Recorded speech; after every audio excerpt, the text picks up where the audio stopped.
Hi, this is Jen DeTracy, and I'm talking about Mavenclad. Today is I don't know what I'd call it, like it's the day after the first dosage that I've ever had from week one, first dosage, year one.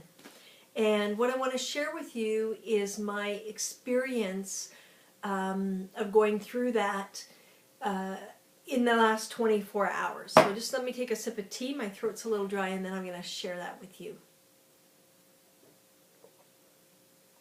So before I share it with you, what I would like to say is the purpose of these videos is to provide information because there's not a lot out there about Mavenclad. So this is an opportunity for people that want to know more about this experience and become aware of it so they can make their own decision or have gone through it and want to comment about their experience below. So that's kind of the variety. Sometimes people are wondering, should I take this medication for relapse remitting MS to stop progression, or should I take this one? And that's actually posted a lot in the conversations on Mavenclad for MS, which is a Facebook group. So Mavenclad for MS, if you don't know about it, definitely join and become a member.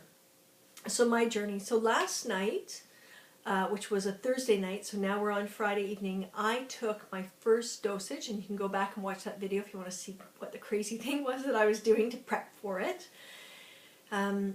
So what happened was, right away after I took it, I felt so elated because for 7 months I had done research and inquired and thought about it and had anxiety and mixed feelings, gratitude, fear, you know, the real rainbow of the spectrum. And so I was just like, oh my goodness, I'm doing it, yeah, you know, get her done, right, is the expression I use. So I just felt elated, and I felt a boost of energy after taking the medication. I drank lots of water because it can cause dehydration. There's a lot of salt in it. There's also sugar in the pills. So that's the deal. So what happened was I read in bed last night, and then I started to feel a little bit tired, but I couldn't sleep. And there I was watching the clock, and it was 1:45 a.m. I still hadn't fallen asleep. I'd probably turned off the light around 11:30 at night. And I was just sitting, feeling in my body, and I could feel, well, one of the things that happens, kind of funny actually, is that I just started farting a lot, like lots of farts. And I could feel that my stomach was a little bit upset, and I have sensitivity to that. So I was aware, okay, so I'm a little sensitive here, that's okay. And I put on a meditation that I often listen to by a Vietnamese, I don't know if I call it, I guess he's a monk. His name's Thich Nhat Hanh, and he has a retreat place with male and female monks, and people can come and go do retreats in France called Plum Village. And so very calming meditation about breath, so I was listening to that, which I often do, and often I'll fall asleep during that, or at least calm down, but that didn't really work for me. So then I put on my audiobook, and that was very pleasurable, but I was listening to it over the course of the night for almost 3 hours, off and on. So I had about 3 hours sleep intermittently. And at that 1:45 point, what I did was I could feel I had a little bit of a headache, so I got up, I took 2 extra strength Tylenol, and I went back to bed. And I noticed also, because I'm a menopausal woman, that I was having hot flashes, which is pretty normal, has nothing to do with Mavenclad.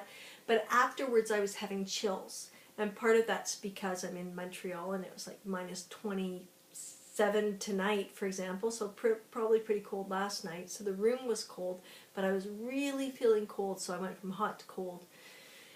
And the other thing that I noticed was that I started to feel a little bit of itchiness in my skin. And before I went to bed, my eyes were a little bit dry, so I took some eye drops, and that was fine, no problem. So overall, the experience, other than being a bit sleep deprived today, was I did really well. I thought that was exceptionally good. A lot of people have really bad headaches in the night. I didn't have the gift of this knock me out, fall asleep. Like, I guess I didn't cross my fingers tight enough to have that deep sleep. So wish me luck tonight. I hope that I just totally conk out. I did have a half an hour or about an hour long nap this afternoon. And my energy was actually, considering I only had about 3 or 4 hours sleep in total, was pretty good until about 3 o'clock in the day where I was really struggling. So a couple things. One is that actually I was going to tell you about this tea, but now the container's gone, so maybe my assistant will go get the container so I can tell you about the tea. And in the meanwhile, what I'd like to show you is this. This is sauerkraut. And one of the reasons why my goal is to eat almost this whole jar, and thank you, in the next 5 days, is because this is a natural probiotic. So because I know I have a sensitive stomach and that this medication can be tough on it, I've eaten a little bit, you can see out of there. I'm gonna plow through most of this. Maybe if I do it over 6 days, I'm gonna eat the whole thing to make sure that, it's a natural way to take care of my stomach.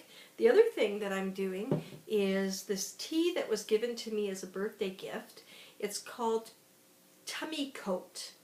Soothe your occasional upset tummy. Well, I have an upset tummy as a result of the medication, so I'm going to take this, and it's got all kinds of lovely herbs in it.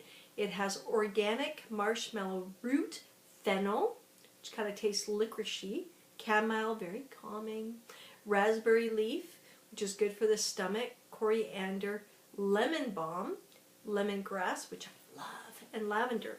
So this is my lovely cup of tea that I've been drinking that you saw me drinking at the beginning. Smells good. And so between drinking water, I'm also drinking a lot of tea. And this morning, I ate a huge, gigantic bowl of chicken broth, just broth. I'd cooked it up in advance.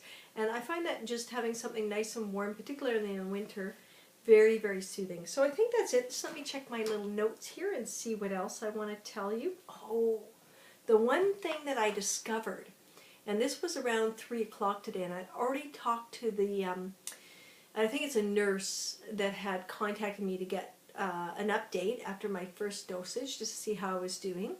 And I told her what I've shared with you. But then I went to the bathroom and I noticed just above my sort of pubic hairline, or in there, was a red spot with a little bit of white skin.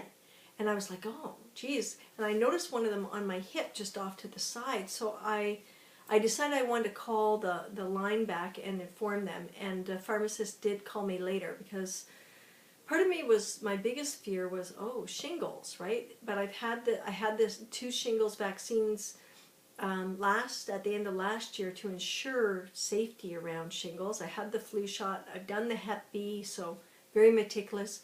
And he said, no, it doesn't sound like that is. I looked at some pictures online just to see, and they look a bit different. So he said, just, keep him up to date if I get more of those spots. He feels that it was there before. And you know what? It might have been, because, it's not like I'm always looking down there to see what's happening. So I noticed it at that time of the day. So I'm going to it's good to monitor and record things. And in fact, speaking of recording before we wrap up today, is that I was given from the pharmacist a binder to write information in. So I've just started writing notes and to record and everything on a day-to-day basis and track it, which is useful because sometimes, especially as I go through this journey, like many others, if I start to experience a lot of fatigue, then it may be hard to remember these things, to report them back to you. For example, at the top of this list, I have Karen, the woman that is my point person, with her phone number and her extension. And I also have the information of my pharmacist close at hand. So that's it for today. Feel free to write comments below and like this video. If you know other people living with MS that you think would benefit from it, please share this video with them, because this is one of the main reasons why I'm doing the videos. Thank you, and I guess I'll see you tomorrow when I'm on this journey again. So adios, amigos.